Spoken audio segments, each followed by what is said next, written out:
One activist is urging demonstrators to, quote, come up with a better way, as anger over George Floyd's death mounts nationwide.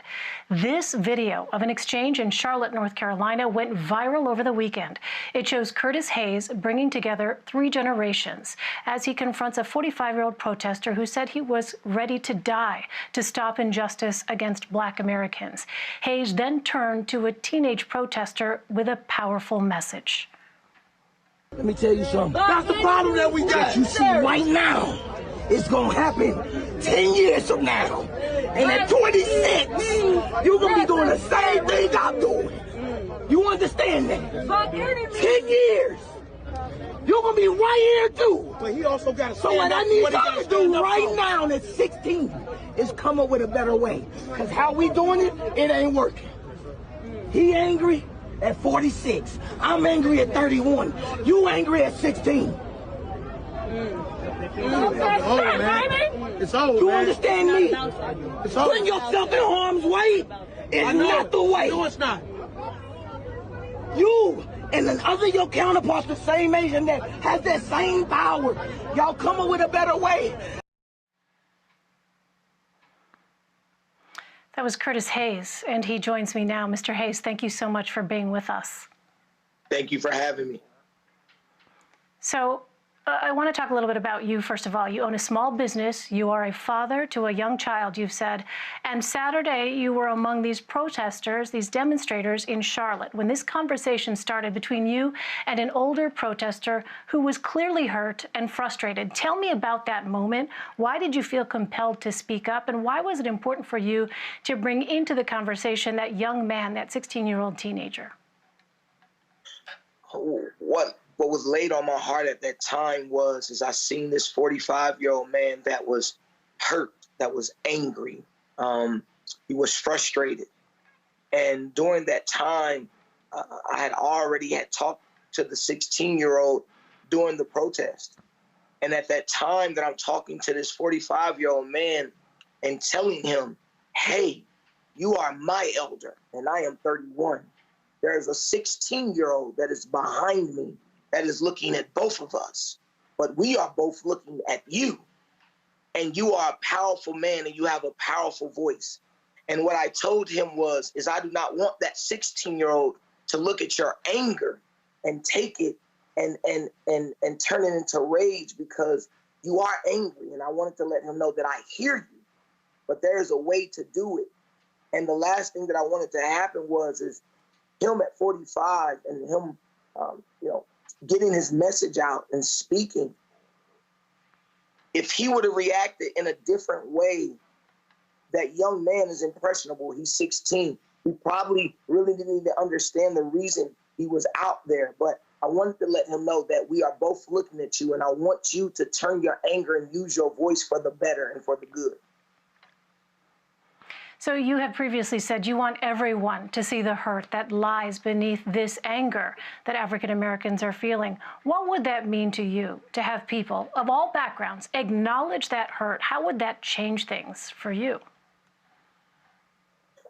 I think that, we watch social media, we watch news feeds, we read papers, we read articles, and we read about what's going on, and we look at the protest. And I was saying earlier that we only see the images, we only hear people yelling, and that is perception. But we're not listening to what they're yelling about. We're not listening to what they're screaming about. We're not listening to why they are marching. We only see what is going on. We see the smoke, we see the tear gas, and we think, this is chaos. But no one ever stops to say, how did we get to the chaos? Why are we experiencing the chaos? So in that video, you said yourself there are, a lot of different generations out there fighting the same fight, and you challenged that young man in that video to come up with a better way. Who else were you talking to in that moment? What's the broader message that you wanted to send? The broader message is right then and there, when I talked to that young man, I challenged him at 16 to come up with a better way to get your message across? How do we implement in ourselves in the communities, in the legislation, in the making of the laws? That's what I really wanted to spread to him. But I wasn't only challenging him and his generation. I'm challenging my generation and myself. I am challenging everybody in my race to step up and find a better way. But I am also challenging the white counterparts, my white peers. It starts with you. My people, the black race, the minority has been fighting for hundreds of years for equality. We have led the front line and we will continue to do so. But we need the white communities who know and feel that right now social injustice is happening, and we need them to step up with us and hold their white peers accountable. Finally, we only have a couple minutes left here. You mentioned that you have a 5-year-old son. Have you talked to him about this, and what are your hopes for him in, say, 25 years when he is about the age that you are right now? I haven't talked to him about this because I haven't figured out a way to tell him. I try to keep it real with my children, and I try to let them know the truth. And at 25, all I am wanting for him is to, we want our kids to walk in the same footsteps as us and be, like us. But I don't want him to walk in the same footsteps as me, because I am walking in the footsteps of my ancestors and people before me. I do not want him to experience the social injustice. I do not want him to experience the unequal opportunities that we face right now.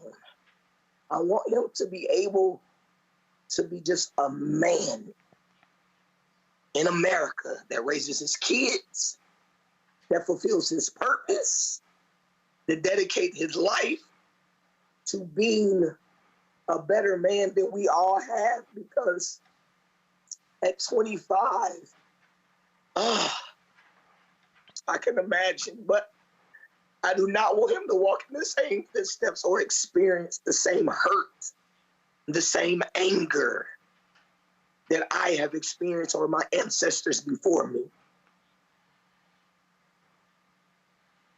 Hopefully conversations like this can help be a start of the change. Curtis Hayes first. Mr. Hayes, thank you so much for taking the time to share your perspective with us.